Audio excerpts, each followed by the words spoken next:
2017 সালে সবচেয়ে জনপ্রিয় গেম ছিল পাবজি, যেটা শুধু কম্পিউটারেই খেলা যেত এবং এর এত জনপ্রিয়তা ছিল যে বিশ্বে সবার মুখেই এই পাবজি গেমটার কথা শোনা যেত। একমাত্র ব্যাটল রয়্যাল গেম হিসেবে পাবজি অনেক সুখ্যাতি অর্জন করেছিল 2017 সালে। আর ফ্রি ফায়ার সৃষ্টি করা গেরিনা কোম্পানি স্থাপিত হয় 2009 সালে। তাদের যাত্রা শুরু হয় সিঙ্গাপুর থেকে। গেরিনার মালিক হচ্ছে ফরেস্ট লি, যিনি একজন অনেক দক্ষ এবং ব্যবসাকে ভালো বোঝার একজন মানুষ। না হলে এই ফ্রি ফায়ার গেমটা হয়তো এতদিনে টিকে থাকতে পারতো না। তো 2009 সাল থেকে গেরিনার যাত্রা শুরু হলেও তারা কোনোভাবে কোনো গেমে সাকসেস পেল না, সবকিছুতেই তারা ফেল হয়ে গেল। একের পর এক ভিডিও গেম রিলিজ করেও মানুষের মন জয় করতে পারছিল না। তো 2014, 15, 16 সালে গেরিনা বেশ কয়েকটি গেম মানুষের সামনে উপস্থাপন করে, কিন্তু এত পরিমাণ ভালোবাসা এবং এত পরিমাণ জনপ্রিয়তা পায়নি গেরিনা কোম্পানি ওই অন্য গেমগুলোতে। কিন্তু সবকিছুতেই একটা টার্নিং পয়েন্ট থাকে, যেটা 2017 সালে গেরিনা কোম্পানিকে তাদের মোড় ঘুরিয়ে দিয়েছিল। যেহেতু 2017 সালে শুধু পাবজি গেমটাই ব্যাটল রয়্যাল গেম ছিল এবং মানুষের মাঝে উৎপত্তি হয়েছিল একটা বিশেষ গেম হিসেবে, সেহেতু গেরিনা কোম্পানির মালিক ফরেস্ট লি ভাবলো কেননা মোবাইলের জন্য একটা ভালো গেম উপস্থাপন করা যাক বা মানুষের সামনে ছড়িয়ে ফেলা যাক, যার হাত ধরে কয়েকজন টিম নিয়ে এই গেমটাকে তৈরি করার কাজ শুরু করা হলো। 2017 সালে সর্বোচ্চ ব্যবহৃত গেম হচ্ছে পাবজি এবং সবার মাঝে জনপ্রিয়তা পায় পাবজি, কিন্তু কম্পিউটারের মাধ্যমে।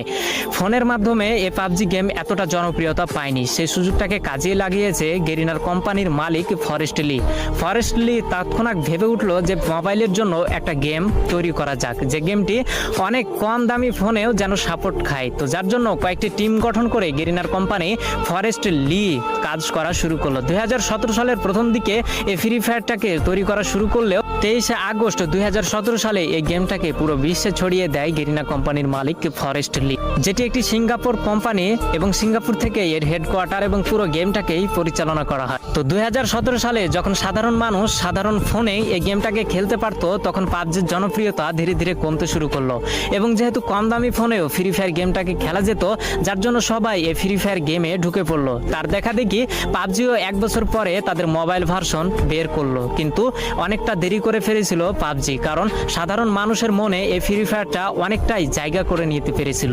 তো পুরো বিশ্বে ফ্রি ফায়ার গেম এমন এমন রেকর্ড গড়েছে যা হয়তো আগামী বছরে কোনো গেম এই রেকর্ডগুলোকে ভাঙতে পারবে না।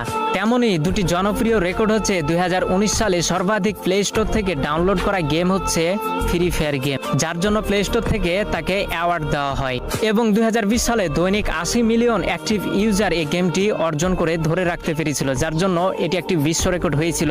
হয়তো আজ পর্যন্ত অথবা পূর্বে অথবা আগামীতে এই রেকর্ডটি ভাঙতে পারবে না কোনো গেম। তো এগুলোই ফ্রি ফায়ার